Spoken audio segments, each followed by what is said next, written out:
मैं आप सभी का स्टडी लाइक रिसर्च चैनल पर स्वागत करता हूं। चलिए मैं स्टार्ट करता हूं आप लोगों को हिस्ट्री पढ़ाना, और जहां ज़रूरत होगी वहां पर हिस्ट्री का मैपिंग भी कराया जाएगा। स्टडी लाइक रिसर्च चैनल पर ही वर्तमान में हो रही खुदाइयों का एनालिसिस भी करवाया जाएगा। प्राचीन भारत के इतिहास को जानने का स्रोत हम लोग पढ़ रहे थे। तो सबसे पहला टॉपिक हम लोगों ने स्टार्ट किया था पुरातात्विक स्रोत। तो पुरातात्विक स्रोत के अंतर्गत हम लोगों ने सबसे पहला टॉपिक पढ़ा था अभिलेख। अभिलेख के बारे में पिछले क्लास में हम लोग पढ़ चुके हैं। आज इस अभिलेख का हम लोग मैपिंग करेंगे, कौन सा अभिलेख कहाँ से मिला है इसके बारे में जानकारी लेंगे।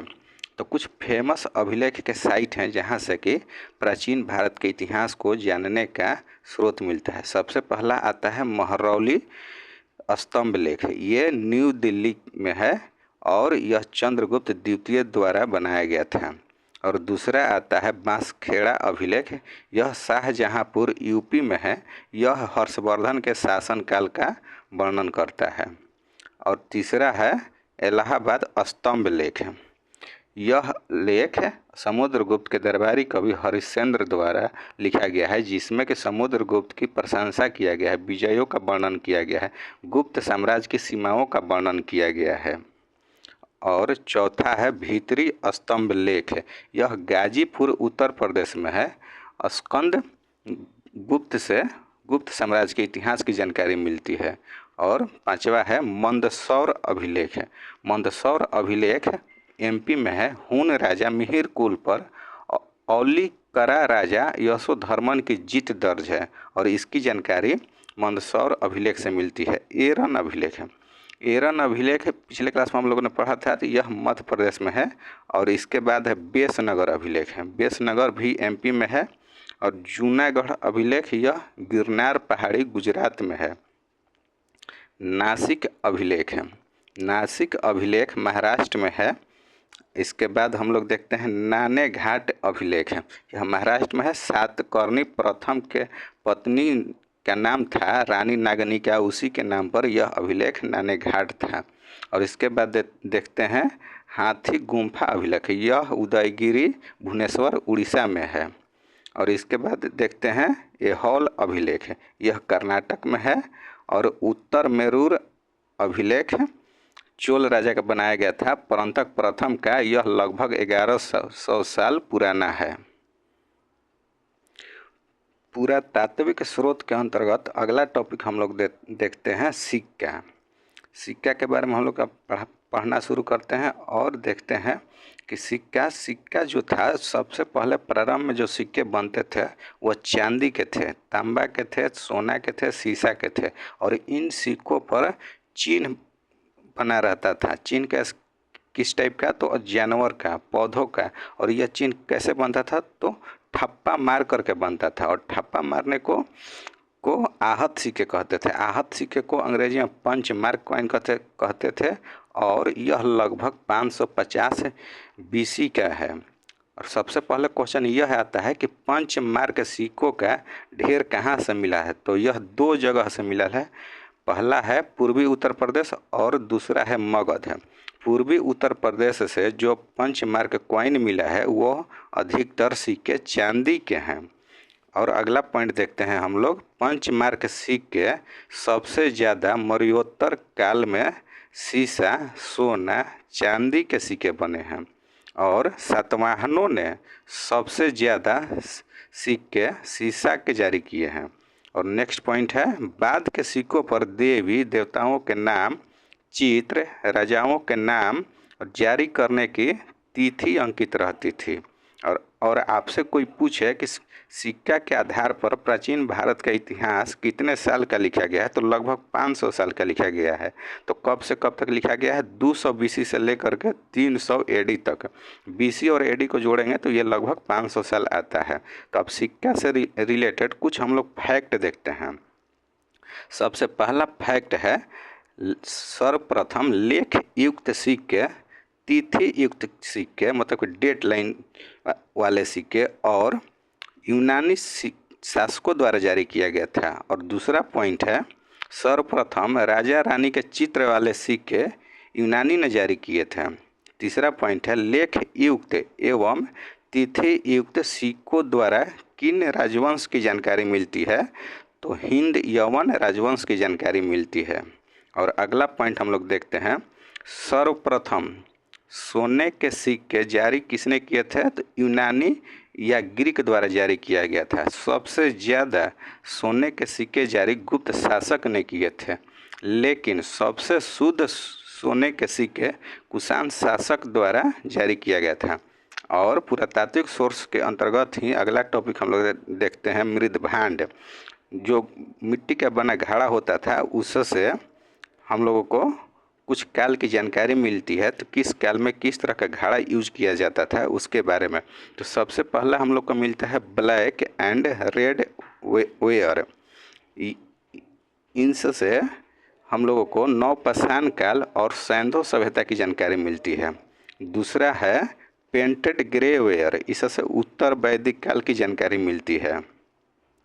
तीसरा है नॉर्दर्न ब्लैक पॉलिश्ड वेयर, इससे मौर्य काल की जानकारी मिलती है। और चौथा है मैट इम्प्रेस्ड वेयर, इससे दक्कन नवपाषाण की जानकारी मिलती है। और इन सभी जो भी मृदभांड मिला है इससे लैविश लाइफ स्टाइल की जानकारी मिलती है, मतलब कि आरामदायक जीवन की जानकारी मिलती है। और अगला टॉपिक हम लोग देखते हैं मूर्तियाँ।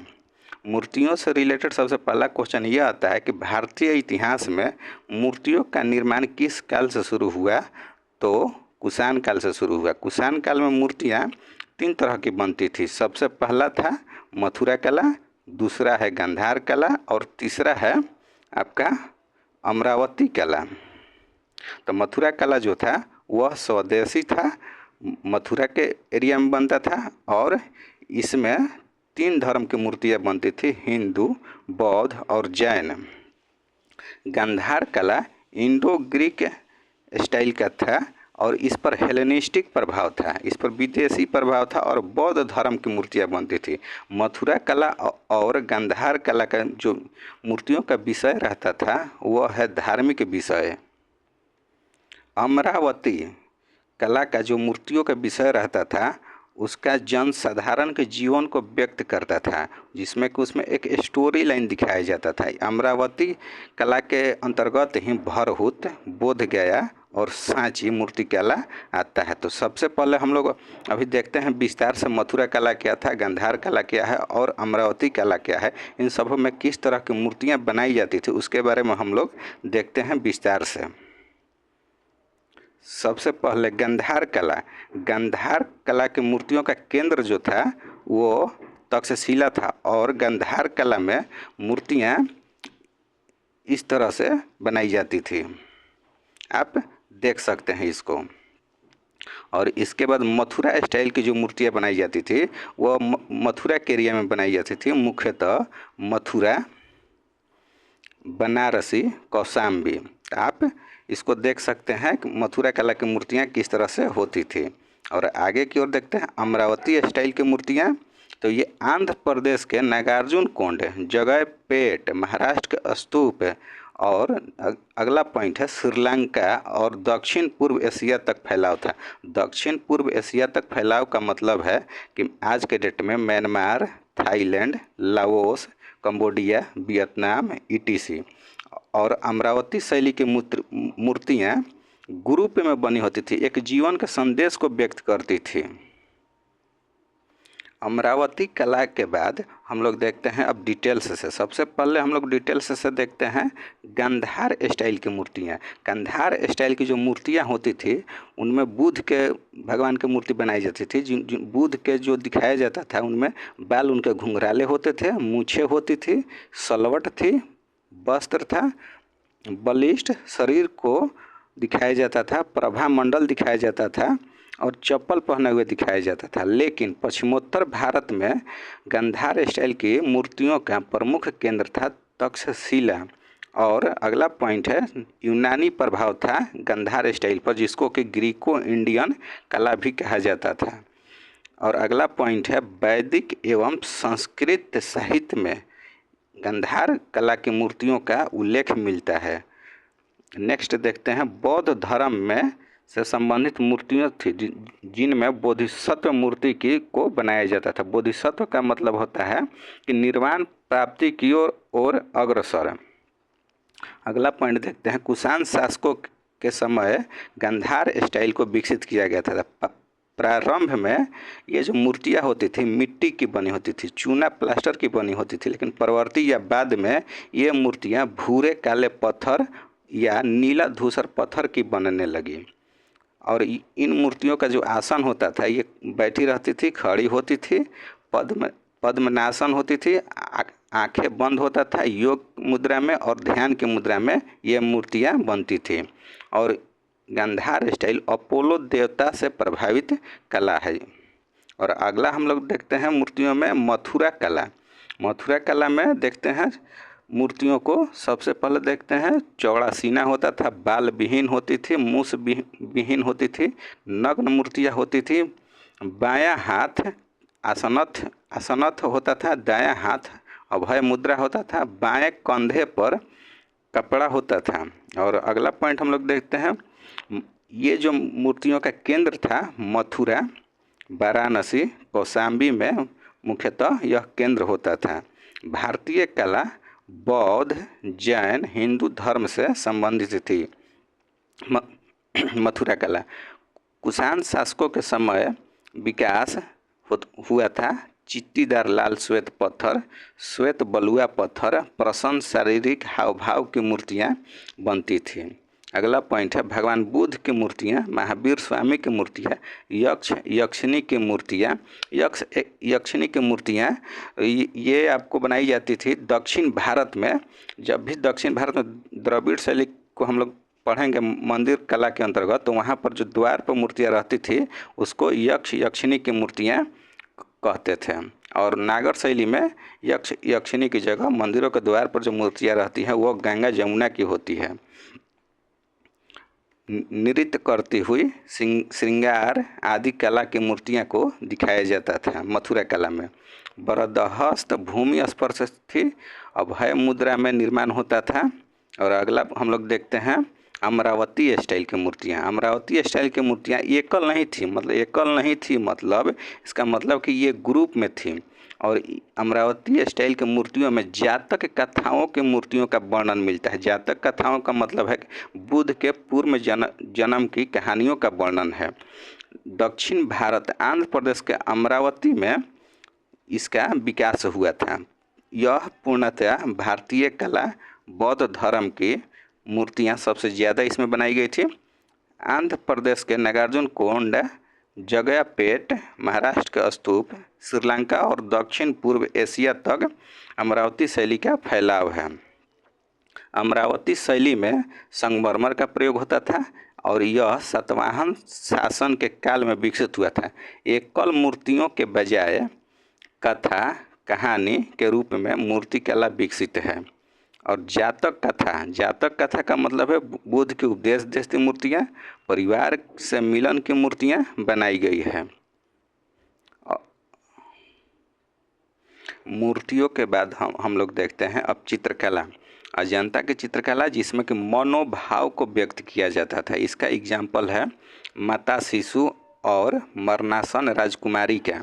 मरणासन राजकुमारी का मतलब होता है कि धीरे धीरे मृत्यु की ओर। और यह चित्रकला गुप्त काल में उत्कृष्ट काल माना जाता था। और अगला पॉइंट है बोधिसत्व पद्मपाणि का चित्र कलात्मक उन्नति को दर्शाता है। और आगे की ओर देखते हैं, इसी के अंतर्गत मिलता है हम लोगों को मोहरे। मोहरे से क्या जानकारी मिलता है, तो इससे व्यापार की जानकारी मिलता है, आर्थिक जानकारी मिलता है और धार्मिक जानकारी मिलता है। तो धार्मिक जानकारी में आप लोग सिंधु सभ्यता के मोहरों पर जो चित्र हैं और जो चित्र हैं उसकी धार्मिक जीवन की जानकारी मिलती है। और इन सभी जो भी चीज़ मिला है इन सभी का काल निर्धारण मतलब टाइम लाइन का डिसाइड कैसे होता है, इसके बारे में अब हम लोग देखते हैं। इसमें दो प्रकार का होता है। पहला है सापेक्ष काल निर्धारण और दूसरा है निरपेक्ष काल निर्धारण। तो पहला के अंतर्गत स्तरीकरण है और दूसरा है इसका फ्लोरीन विधि जिससे हड्डी की आयु निकाली जाती है। निरपेक्ष काल निर्धारण सबसे पहला है पोटेशियम, आर्गन विधि, जिससे निर्जीव की आयु निकाली जाती है।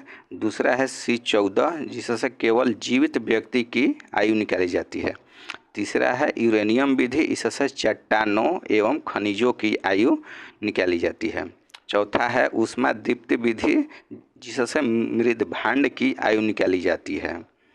और हम लोग देखते हैं कुछ फैक्ट। सबसे पहला क्वेश्चन यह है कि राष्ट्रीय मानव संग्रहालय कहाँ है, तो भोपाल मध्य प्रदेश में है और इसी का नाम है अब इंदिरा गांधी नेशनल म्यूजियम।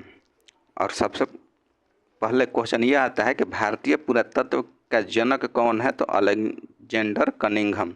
इन्होंने कुछ बुक्स लिखी थी, उन बुक्स का नाम है, पहला बुक है कॉर्पस इंस्क्रिप्शन इंडिकेरम। तो ये वही बुक है जो अभिलेख को संकलन करके बनाया गया है, जिसमें अभिलेख थे मौर्य काल के अभिलेख, मौर्योत्तर काल के अभिलेख और गुप्त काल के अभिलेखों का संकलन है इस बुक में, कॉर्पस इंस्क्रिप्शन इंडिकेरम में। और दूसरा बुक्स का नाम है इंस्क्रिप्शन ऑफ अशोक का, और तीसरे बुक का नाम है क्वाइंस ऑफ इंडिया। चौथे बुक्स का नाम है एंशियंट ज्योग्राफी ऑफ इंडिया और पांचवें बुक्स का नाम है स्तूपा ऑफ भरहुत। कोई आपसे पूछे कि भारतीय पुरातत्व विभाग किस मंत्रालय के अंतर्गत आता है, तो आपको याद रखना है कल्चर मिनिस्ट्री के अंतर्गत आता है। अगले क्लास में हम लोग स्टार्ट करेंगे साहित्यिक स्रोत के बारे में। लास्ट तक वीडियो लेक्चर देखने के लिए आप सभी का बहुत बहुत धन्यवाद। मिलते हैं नेक्स्ट लेक्चर में। जय हिंद।